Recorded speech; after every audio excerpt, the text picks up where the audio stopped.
Welcome to our channel cooking with Pampa.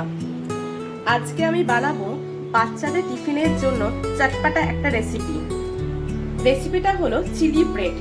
Chilli bread বানাবার জন্য প্রথমে আমি 2 পিস ব্রেডকে এইভাবে 4 টুকরো করে কেটে নিয়েছি।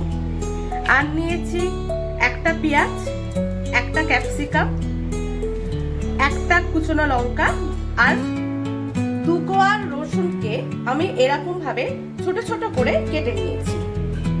এবার আমি পাউরুটিটাকে একটা ডিমের গোলা চুবিয়ে ভাজবো।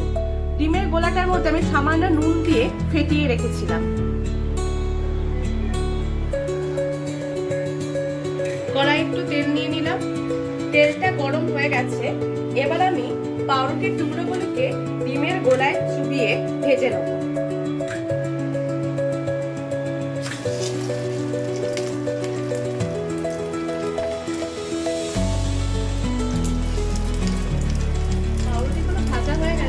পাউরুটিগুলোকে তুলে নেব।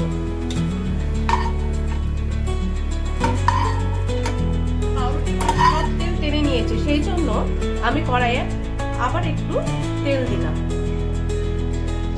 তেলটা গরম হয়ে গেছে, এর মধ্যে আমি দিলাম রসুন ফোড়ন।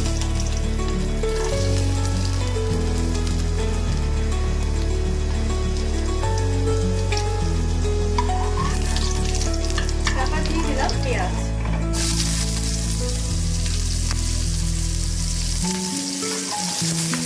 পেঁয়াজটা হালকা করে ভাজা হয়ে গেছে। এবার আমি এর মধ্যে দিয়ে দেবো ক্যাপসিকাম আর কুচনো কাঁচা লঙ্কা। কাঁচা লঙ্কাটা আপনারা স্কিপ করে যেতে পারেন, যদি বাচ্চাদের টিফিনে দেন কাঁচা লঙ্কাটা স্কিপ করে যেতে পারেন। আমার ছেলেটা একটু বড় হয়ে গেছে, তাই আমি একটা কাঁচা লঙ্কা অ্যাড করি।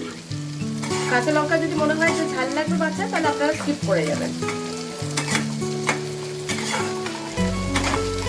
ক্যাপসিকাম পেঁয়াজ সব ভাজা হয়ে গেছে। এবার আমি এর মধ্যে দেবো একটা বাটিতে নিয়ে নেব 1 চামচ ভিনিগার, 1 চামচ রেড চিলি সস,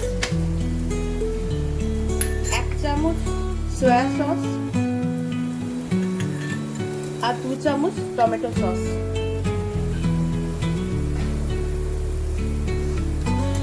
এবার এগুলোকে ভালো করে মিক্সড করে নেব।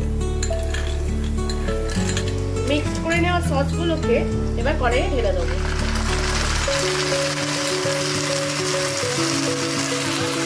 পাঁচটা দিয়ে জল দেবো।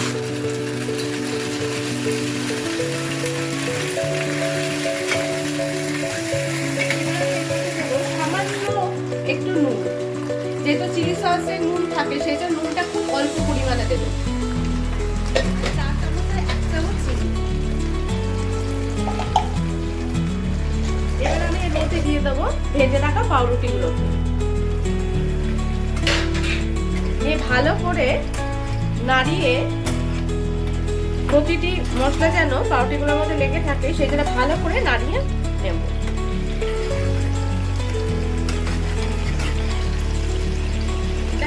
আমার রেডি হয়ে গেল চটপটা চিলি ব্রেড রেসিপি।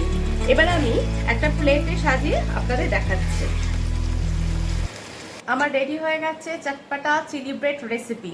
দেখুন কি অসাধারণ দেখতে হয়েছে। এরকম একটা রেসিপি যদি বাচ্চাদের টিফিনে থাকে, তাহলে বাচ্চাদের টিফিন বক্স পুরো খালি ফিরে আসবে, এটা আমার গ্যারেন্টি। আপনারা অবশ্যই এই রেসিপিটা বাচ্চাদের টিফিনের জন্য ট্রাই করবেন। আমার মনে হয় এটা খুব ভালোভাবে বাচ্চারা আনন্দ করে খাবে। বাচ্চারা যদি সমস্ত টিফিনটা খেয়ে বাড়ি ফেরে, তাহলে মাদের যে কি শান্তি হয় সেটা একমাত্র মারাই জানে। তাহলে আপনারা অবশ্যই বাচ্চাদের জন্য এই রেসিপিটা ট্রাই করবেন। আর যদি ভালো লেগে থাকে তাহলে লাইক করবেন, আর আমার চ্যানেলে যদি নতুন হয়ে থাকে তাহলে অবশ্যই সাবস্ক্রাইব করবেন। আজ তাহলে এই পর্যন্তই, নমস্কার।